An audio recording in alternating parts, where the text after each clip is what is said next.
യോഹന്നാൻ്റെ സുവിശേഷം 15-ാം അധ്യായം 18 മുതൽ 20 വരെയുള്ള വാക്യം. ലോകം നിങ്ങളെ പകയ്ക്കുന്നുവെങ്കിൽ അത് നിങ്ങൾക്ക് മുൻപേ എന്നെ പകച്ചിരിക്കുന്നുവെന്ന് അറിയുവിൻ. നിങ്ങൾ ലോകക്കാർ ആയിരുന്നുവെങ്കിൽ ലോകം തനിക്ക് സ്വന്തമായതിനെ സ്നേഹിക്കുമായിരുന്നു. എന്നാൽ നിങ്ങൾ ലോകക്കാരായിരിക്കാതെ ഞാൻ നിങ്ങളെ ലോകത്തിൽ നിന്നും തെരഞ്ഞെടുത്തതുകൊണ്ട് ലോകം നിങ്ങളെ പകയ്ക്കുന്നു. ദാസൻ യജമാനനേക്കാൾ വലിയവനല്ല എന്ന് ഞാൻ നിങ്ങളോട് പറഞ്ഞ വാക്ക് ഓർപ്പിൻ. അവർ എന്നെ ഉപദ്രവിച്ചുവെങ്കിൽ നിങ്ങളെയും ഉപദ്രവിക്കും. എൻ്റെ വചനം പ്രമാണിച്ചുവെങ്കിൽ നിങ്ങളുടേതും പ്രമാണിക്കും.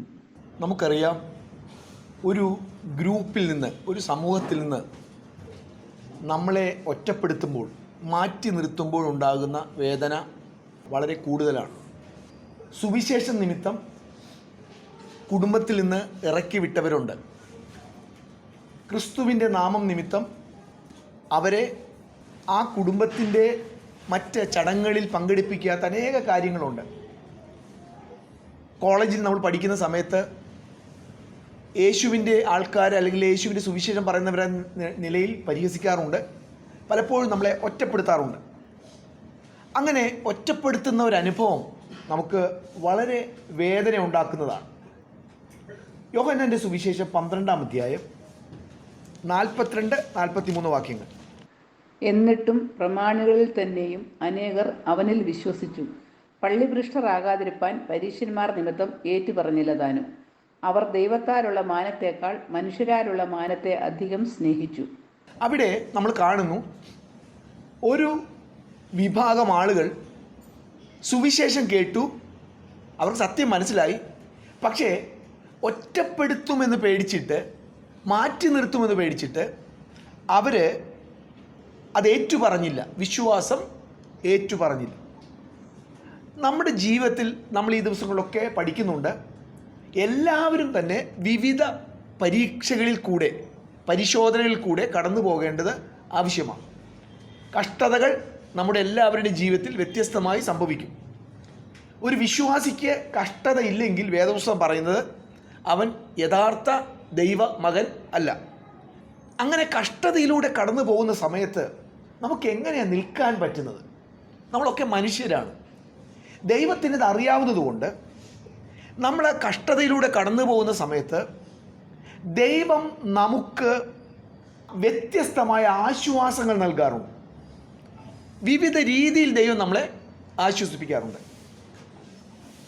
ലൂക്കോസിന്റെ സുവിശേഷം 22-ാം അധ്യായം 43-ാമത്തെ വാക്യം. അവനെ ശക്തിപ്പെടുത്തുവാൻ സ്വർഗത്തിൽ നിന്ന് ഒരു ദൂതൻ അവന് പ്രത്യക്ഷനായി. ചില സമയത്ത് ദൈവത്തിൻ്റെ നേരിട്ടുള്ള ഇടപെടലുകൾ സംഭവിക്കാം. യേശു ഗത്സമന തോട്ടത്തിൽ വളരെയധികം മനോവേദനയിലായിരുന്ന സമയത്ത് ദൈവത്തിൻ്റെ ദൂതൻ പ്രത്യക്ഷനായി അവനെ ബലപ്പെടുത്തി. അതേ കാര്യം തന്നെ നമുക്ക് ഏലിയാവിൻ്റെ ജീവിതത്തിൽ അറിയാം.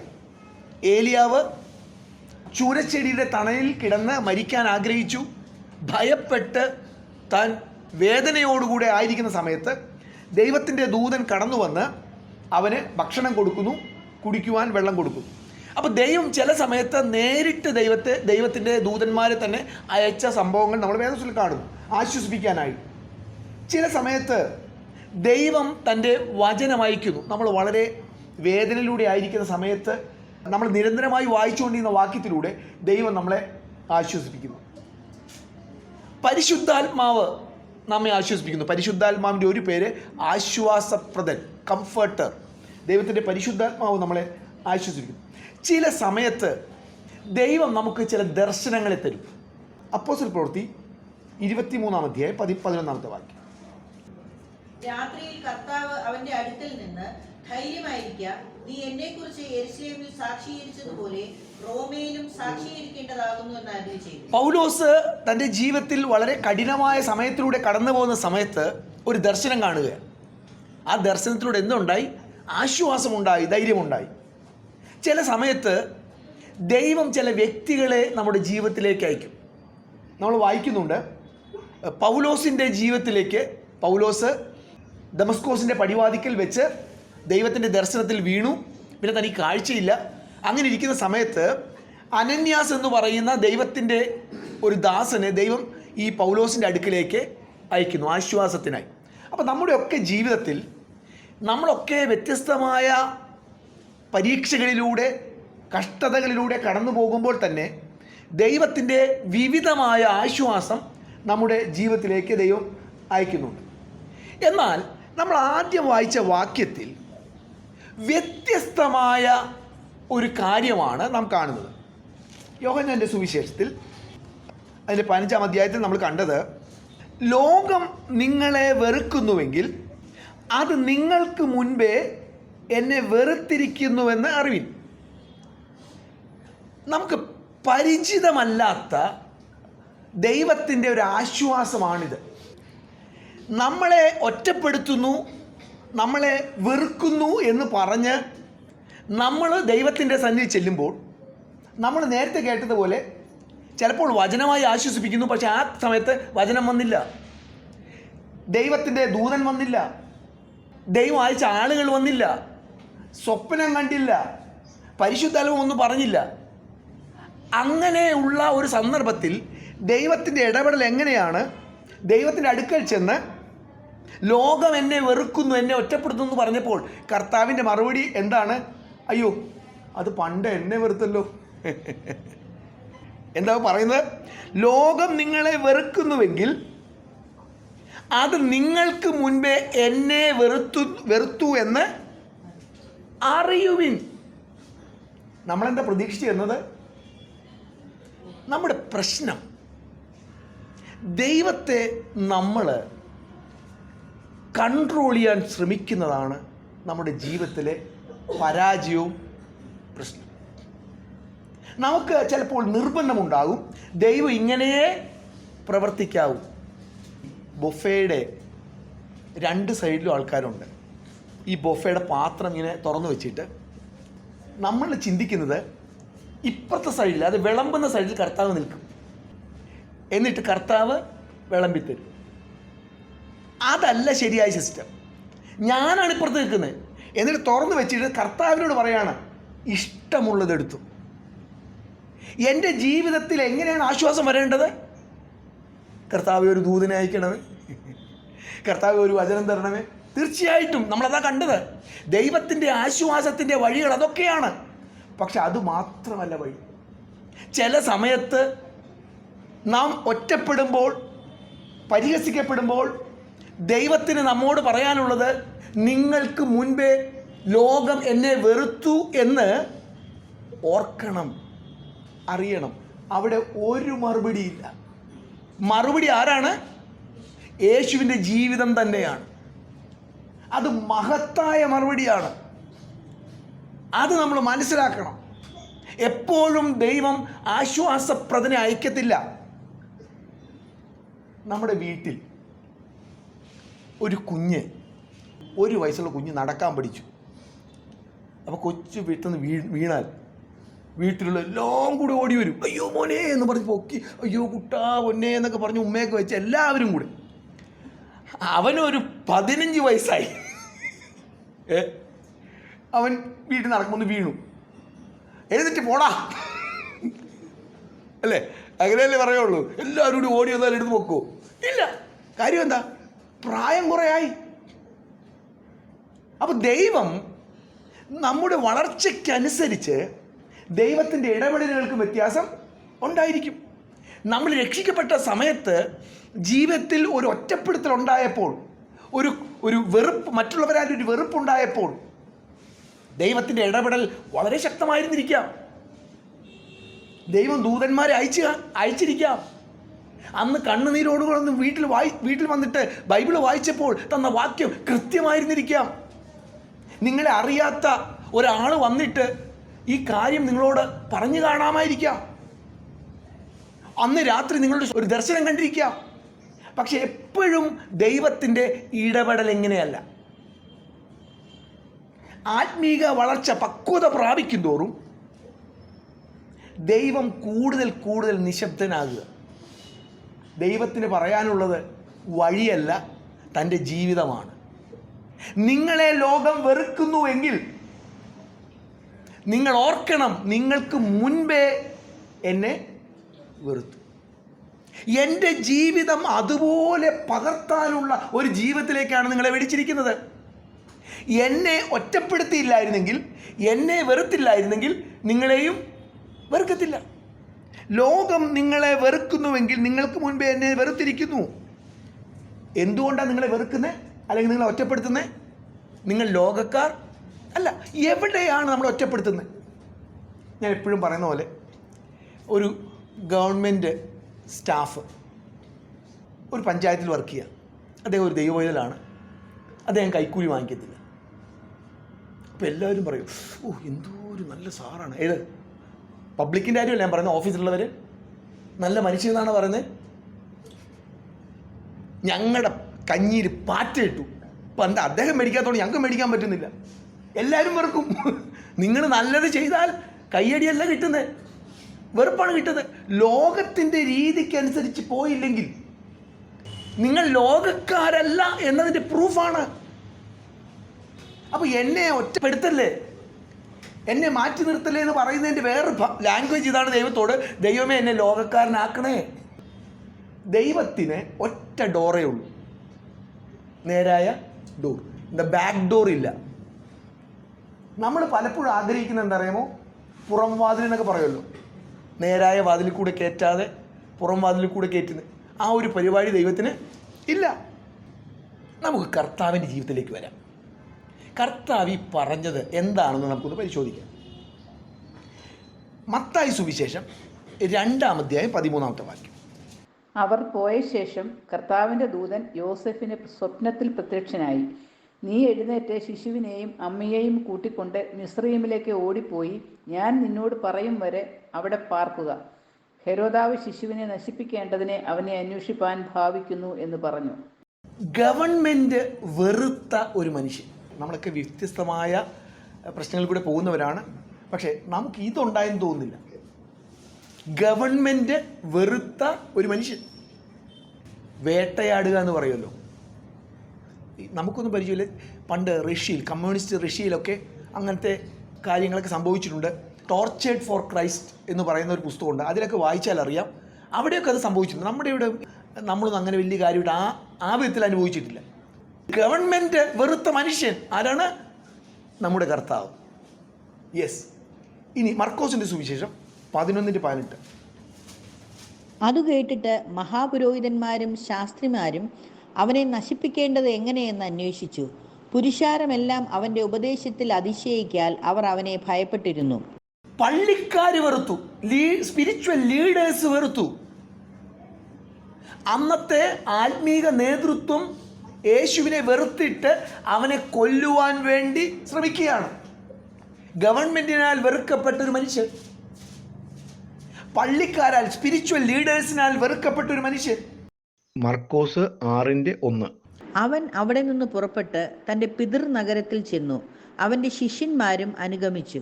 ഓക്കെ, അപ്പോൾ അവൻ്റെ സ്വന്തം നാട്ടിൽ നടന്നൊരു കാര്യത്തെക്കുറിച്ചാണ് പറയുന്നത്. ഇനി അതിൻ്റെ 4-ാമത്തെ വാക്യം. യേശു അവരോട്, ഒരു പ്രവാചകൻ തൻ്റെ പിതൃനഗരത്തിലും ചാർച്ചക്കാരുടെ ഇടയിലും സ്വന്തം ഭവനത്തിലുമല്ലാതെ ബഹുമാനമില്ലാത്തവൻ അല്ല എന്ന് പറഞ്ഞു. സ്വന്തം നാട്ടിൽ, സ്വന്തം വീട്ടിൽ എന്താ യേശു നുണ പറഞ്ഞു? യേശു ആരെങ്കിലും കൊന്നോ? യേശു എന്താ കള്ളത്തരം കാണിച്ചു? എന്താ യേശുവിൻ്റെ പ്രശ്നം? യേശു ലോകക്കാരൻ. ലോകത്തിൻ്റെ രീതിയിൽ യേശു ജീവിച്ചില്ല, ലോകത്തിൻ്റെ രീതിയിൽ യേശു സംസാരിച്ചില്ല. ലോകത്തിൻ്റെ മൊറാലിറ്റി ആയിരുന്നില്ല യേശുവിൻ്റെ മൊറാലിറ്റി. യേശു വ്യത്യസ്തമായ ഒരു ജീവിതം, പിതാവിനെ പ്രസാദിപ്പിച്ചുകൊണ്ടുള്ള ഒരു ജീവിതം നയിച്ചതുകൊണ്ട് സ്വന്തം വീട്ടുകാരും നാട്ടുകാരും ഒക്കെ യേശുവിനെ ഒറ്റപ്പെടുത്തി. യോഹന്നാന്റെ സുവിശേഷം 7-ാം അധ്യായം 5-ാമത്തെ വാക്യം. അവൻ്റെ സഹോദരന്മാരും അവനിൽ വിശ്വസിച്ചില്ല. അവൻ്റെ സഹോദരന്മാരും അവനിൽ വിശ്വസിച്ചില്ല. ഇനി നമ്മൾ ആദ്യം വായിച്ച വാക്യത്തിലേക്ക് വീണ്ടും ഇറങ്ങി വരാം. യോഹന്നാന്റെ സുവിശേഷം 15-ാം അധ്യായം 18-ാമത്തെ വാക്യം. ലോകം നിങ്ങളെ വെറുക്കുന്നു എങ്കിൽ അത് നിങ്ങൾക്ക് മുൻപേ എന്നെ വെറുത്തിരിക്കുന്നുവെന്ന് അറിയുവിൻ. നിങ്ങൾക്ക് പോകുവാൻ ഒരു മാതൃക വെച്ചിട്ടാണ് യേശു പോയത്. നമുക്കറിയാം, വലിയ പ്രയാസമാണ് ഒറ്റപ്പെടുത്തൽ. ഒറ്റപ്പെടുത്താതിരിക്കാൻ വേണ്ടി നമ്മൾ കോംപ്രമൈസ് ചെയ്യാൻ തയ്യാറാവും. ഒറ്റപ്പെടുത്താതിരിക്കാൻ ഇഷ്ടമുണ്ടായിട്ടല്ല നമ്മൾ ചില തെറ്റായ പ്രവൃത്തികൾ ചെയ്യാൻ തയ്യാറാകും. ഒറ്റപ്പെടുത്താതിരിക്കാൻ സുവിശേഷം പറയാൻ തയ്യാറാകാതിരിക്കും. അങ്ങനെ ഒറ്റപ്പെടുത്തൽ നിന്ന് പുറത്തു വരാൻ വേണ്ടി നമ്മൾ പലതും ചെയ്യാൻ ശ്രമിക്കും. കാരണം അത്ര മാരകമാണത്, അത്ര ക്രൂരമാണത് ഒരു ഗ്രൂപ്പിലുള്ള ഒറ്റയ്ക്ക് ഒരാളെ നിർത്തുക. എന്നാൽ യേശു ആ വഴിയിലൂടെ കടന്നുപോയവനാണ്. ഏറ്റവും വേദനാജനകമെന്ന് പറയുന്നത് അവസാനം ക്രൂശിൽ കിടക്കുമ്പോൾ തൻ്റെ കൂടെ ഉണ്ടായിരുന്ന എല്ലാവരും യേശുവിനെ ഒറ്റപ്പെടുത്തി. അല്ലെ, യേശുവിനെ വിട്ട് പോയി എന്ന് പറഞ്ഞാൽ യേശു മാത്രം, യേശു തനിച്ചായി. ഒരർത്ഥത്തിൽ യേശു ചോദിക്കുന്നു, പിതാവേ പിതാവേ നീ എന്നെ കൈവിട്ടതെന്ത്? നിങ്ങൾക്ക് മുൻപേ എന്നെ ലോകം വെറുത്തു. കർത്താവിന് നമുക്ക് തരാനുള്ള ആശ്വാസം അതാണ്, ഓർക്കണം. ആ ഒരു പാതയാണ് ദൈവം നമുക്ക് വെച്ചിരിക്കുന്നത്. ആ ഒരു പാതയാണ് സുരക്ഷിതത്വം, ആ ഒരു പാതയാണ് തേജസ് ഉള്ളത്. എന്നിട്ട് 20-ാമത്തെ വാക്യത്തിൽ യേശു പറയുന്ന വാക്ക് എന്താണ്? ദാസൻ യജമാനനേക്കാൾ വലിയവനല്ല എന്ന് ഞാൻ നിങ്ങളോട് പറഞ്ഞ വാക്ക് ഓർപ്പിൻ. അവർ എന്നെ ഉപദ്രവിച്ചുവെങ്കിൽ നിങ്ങളെയും ഉപദ്രവിക്കും. എൻ്റെ വചനം പ്രമാണിച്ചുവെങ്കിൽ നിങ്ങളുടേതും പ്രമാണിക്കും. അതിൻ്റെ അർത്ഥം എന്താണ്? എന്നെ ലോകം വെറുത്തു. ഞാൻ ആരാണ്? യജമാനൻ. നിങ്ങൾ ആരാണ്? ദാസൻ. എന്നേക്കാൾ നിങ്ങൾ വലുതല്ല എന്ന് പറഞ്ഞാൽ എനിക്ക് കിട്ടിയതിനേക്കാൾ അധികമൊന്നും നിങ്ങൾ പ്രതീക്ഷിക്കണ്ട. എനിക്കിതാണ് ലോകം തന്നത്. ദൈവത്തിൻ്റെ ആശ്വാസത്തിൻ്റെ ഒരു വാക്കുകളാണത്. ഓർക്കണം, ഓർക്കണം. വഞ്ചിക്കപ്പെടുന്നത് പലപ്പോഴും ദൈവത്തെ നമുക്ക് മാനിപ്പുലേറ്റ് ചെയ്യാന്നാണ്. ദൈവത്തെ മാനിപ്പുലേറ്റ് ചെയ്യുക. കർത്താവേ, ഈ പ്രശ്നത്തിന് പരിഹാരം ഇങ്ങനെ ചെയ്തിരുന്നെങ്കിൽ നന്നായിരുന്നു. ദൈവം ദൈവമാണ്. ദൈവത്തെ ദൈവമെന്ന് അംഗീകരിക്കണം എന്ന് പറഞ്ഞാൽ ദൈവത്തിന് ആരോടും ഡിസ്കസ് ചെയ്യണ്ട. He sovereign Lord. അത് ഞാനാണ് അംഗീകരിക്കേണ്ടത്. ഞാൻ അഭിപ്രായം പറയാൻ ഞാൻ ആരാ? എനിക്ക് ആകെ പറയാവുന്ന കുറേ മണ്ടത്തരങ്ങളാണ്. ദൈവത്തെ ദൈവത്തിൻ്റെ വഴിയിൽ പോകാൻ അനുവദിക്കണം. അപ്പം നമ്മൾ പലപ്പോഴും നമ്മുടെ ജീവിതത്തിൽ ദൈവം ഇങ്ങനൊരു പരിഹാരം കൊണ്ടുവന്നിരുന്നെങ്കിൽ എന്ന് നമ്മൾ ചിന്തിക്കുകയോ ഒരു പക്ഷെ പ്രാർത്ഥിക്കും. ഈ പ്രാർത്ഥിക്കുക എന്നൊക്കെ പറഞ്ഞ ലെവൽ എന്ന് പറഞ്ഞാൽ കൈക്കൂലി കൊടുക്കുന്ന ലെവലാണ്. മറ്റേന്ന് പറഞ്ഞാൽ ഒക്കെ അറിവില്ലാണ്ട് എന്നൊക്കെ ചിന്തിക്കുക. പിന്നെ പിടിച്ചു വെച്ച് പ്രാർത്ഥിക്കുക എന്ന് പറഞ്ഞാൽ അത് ഗുണ്ടായുസമാണ്, കൊന്നുകളയും. എനിക്കിത് തന്നില്ലെങ്കിൽ കൊന്നുകളയും. നിങ്ങളുടെ ഇത് തോക്ക് കണ്ടിട്ട് അല്ലെങ്കിൽ നിങ്ങളുടെ കത്തി കൊണ്ട് പേടിച്ച് വിറച്ചത് അയ്യോ എന്നാൽ പിന്നെ ശരിയാക്കാം, അങ്ങനെയൊന്നുമല്ല ദൈവം ചിലപ്പോൾ പ്രവർത്തിക്കുന്നത്. ദൈവത്തിന് ദൈവത്തിൻ്റെ ഒരു പെർഫെക്റ്റ് വേ ഉണ്ട്. നമുക്കൊന്നും മനസ്സിലാകത്തില്ല. എൻ്റെ ജീവിതത്തിൽ ഞാൻ ഏറ്റവും ദൈവത്തിൻ്റെ ഭംഗി കണ്ടിരിക്കുന്നത് കുറേ വർഷം കഴിഞ്ഞ് തിരിഞ്ഞു നോക്കുമ്പോഴാണ്. എൻ്റെ ദൈവമേ! അപ്പം ദൈവത്തിന് പരിഹാരത്തിന് ദൈവത്തിൻ്റെതൊരു വഴിയുണ്ട്. ആ വഴി നമുക്ക് അംഗീകരിക്കാൻ കഴിയണമെങ്കിൽ നാം ദൈവത്തെ വിശ്വസിക്കണം. അതിൻ്റെ സമയം നമുക്കറിയില്ല, എത്ര കാലം അത് പോകണമെന്നറിയില്ല, എങ്ങനെയാണ് ദൈവം അതിന് പരിഹാരം ഉണ്ടാക്കുന്നതെന്ന് നമുക്കറിയില്ല. ദൈവത്തിന് ദൈവത്തിൻ്റെതായ ജ്ഞാനമുണ്ട്, ദൈവത്തിന് ദൈവത്തിൻ്റെതായ വഴിയുണ്ട്. അത് മനുഷ്യർക്ക് അഗോചരം, മനുഷ്യർ കാണാൻ പറ്റുന്നതല്ല, നമ്മുടെ ബുദ്ധിക്ക് ഒതുങ്ങുന്നതല്ല. അപ്പം ദൈവത്തെ നമ്മുടെ രീതിയിൽ കൊണ്ടുവരരുത്. ദൈവം ദൂതനെ അയക്കും, ചിലപ്പോൾ ദൈവം വചനം തരും, ദർശനം തരും. പക്ഷെ എപ്പോഴും ദൈവത്തിൻ്റെ വഴി അങ്ങനെയല്ല. പ്രത്യേകിച്ചും ഈ കാര്യങ്ങളൊക്കെ കൂടുതൽ സംഭവിക്കുന്നതും നമ്മുടെ ശൈശവത്വത്തിലാണ്. ശൈശവം വിട്ട് നമ്മൾ മുന്നോട്ട് പോകും തോറും ദൈവത്തിൻ്റെ ഇങ്ങനെയുള്ള കാര്യങ്ങളൊക്കെ കുറയും. പിന്നെ വചനം തരുന്നത് നമുക്ക് വേണ്ടി ആയിരിക്കത്തില്ല, ശുശ്രൂഷിക്കാൻ വേണ്ടിയായിരിക്കും. ചില കാര്യങ്ങൾ കണ്ടിട്ടില്ലേ? നമ്മുടെ പ്രശ്നത്തിന് പരിഹാരമില്ല, പക്ഷെ നാട്ടുകാരുടെ പ്രശ്നത്തിന് മുഴുവൻ പരിഹാരമുണ്ട്. ദൈവത്തിൻ്റെ പല വഴികൾ നമ്മളോട് ഇടപെടാനുണ്ട്, നമ്മളെ ആശ്വസിപ്പിക്കാനുണ്ട്. നമ്മൾ ഒറ്റപ്പെടുമ്പോൾ ദൈവത്തിന് ആശ്വസിപ്പിക്കാനുള്ള വഴികൾ പലതുണ്ടെങ്കിലും പക്വതയിലേക്ക് പോകും തോറും ദൈവത്തിൻ്റെ വഴി എന്ന് പറഞ്ഞാൽ തൻ്റെ ജീവിതം കാണിച്ചു തരില്ല. ഇതൊക്കെ അതിനേക്കാൾ അധികമായിട്ട് ഞാൻ അനുഭവിച്ചു. ഗവൺമെന്റിനാൽ ഒറ്റപ്പെടുത്തപ്പെട്ടു, വീട്ടുകാരാൽ ഒറ്റപ്പെടുത്തപ്പെട്ടു, നാട്ടുകാരാൽ ഒറ്റപ്പെടുത്തപ്പെട്ടു, പള്ളിക്കാരാൽ ഒറ്റപ്പെടുത്തപ്പെട്ടു. അങ്ങനെ എല്ലാവിധമായ വെറുപ്പും എൻ്റെ ജീവിതത്തിലേക്ക് കടന്നു വന്നു. എൻ്റെ ജീവിതം നിൻ്റെ മുൻപിൽ ഞാൻ കാണിച്ചു തരികയാണ്. എന്താണ് ആശ്വാസം? അതാണ് എൻ്റെ ആശ്വാസം. എൻ്റെ കർത്താവ് കടന്നുപോയ വഴിയിലൂടെ എന്നെ കർത്താവ് വിളിക്കുകയാണ്. കർത്താവിൻ്റെ സാന്നിധ്യം എനിക്ക് നൽകുകയാണ്. പ്രിയ ദൈവമക്കളെ, ഞാൻ എൻ്റെ വാക്കുകളെ ഇവിടെ ചുരുക്കുകയാണ്. ദൈവം നമ്മെക്കുറിച്ച് ആഗ്രഹിക്കുന്നത് എപ്പോഴും വളർച്ചയുടെ പടവിലേക്ക് നമ്മൾ ഓരോ സമയം കഴിയും തോറും ദൈവത്തിൻ്റെ ഭക്ഷണം നമുക്ക് തരുമ്പോൾ ഒരു വളർച്ച നമ്മുടെ ജീവിതത്തിൽ പ്രതീക്ഷിക്കും, ഒരു പ്രതികരണം പ്രതീക്ഷിക്കുകയാണ്. നമ്മളെ കടത്തിവിടുന്ന വഴികളൊക്കെ, ജീവിതത്തിൻ്റെ വിവിധ വഴികളൊക്കെ, അതൊന്നും അവിചാരിതമായി സംഭവിക്കുന്നതോ ദൈവത്തിൻ്റെ കഴിവില്ലായ്മയിൽ സംഭവിക്കുന്നതോ അല്ല. അതൊക്കെ എൻ്റെ അവകാശമാണ്. വിശ്വാസിയാണെങ്കിൽ ഈ തീച്ചുളയിൽ കൂടെ ഞാൻ കടന്നുപോയേ പറ്റൂ. എത്ര കാലമെന്ന് എനിക്കറിയില്ല, എത്ര കാലമെന്നറിയില്ല. ദൈവം നഷ്ടത്തിന് വേണ്ടി ഒന്നും ചെയ്യത്തില്ല. ദൈവം ചെയ്യുന്നതൊക്കെ ലാഭത്തിനാണ്. ദൈവം ചെയ്യുന്നതൊക്കെ നല്ലതിനാണ്. പക്ഷെ അത് എന്ത് ചെയ്യണം? നമ്മൾ വിശ്വസിക്കണം. വിശ്വസിക്കുക എന്ന് പറഞ്ഞാൽ അക്സെപ്റ്റ് ചെയ്യണം, അംഗീകരിക്കണം. എനിക്ക് ഇങ്ങനെ മറുപടി ലഭിക്കാവൂ എന്ന് ഞാൻ നിർബന്ധം പിടിക്കരുത്. വേറൊരു എയ്ഡ് ഉപയോഗിക്കാതെ, വേറൊരു മാധ്യമം ഉപയോഗിക്കാതെ സ്വന്തം ജീവിതമാണ് മുമ്പിൽ കാണിച്ചു തരുന്നത്. നിങ്ങളെ ലോകം വെറുക്കുന്നുവെങ്കിൽ നിങ്ങൾക്ക് മുൻപേ എന്നെ വെറുത്തു. അതിന് മുൻപിൽ നമ്മൾ എന്ത് പറയണം? ആമേൻ കർത്താവേ, യെസ്, എനിക്കതറിയാൻ കർത്താവേ. എന്നെ വിളിച്ചിരിക്കുന്ന ആ വഴിയെന്ന് പറയുന്നത് അങ്ങ് നടന്നു പോയ വഴിയാണ്.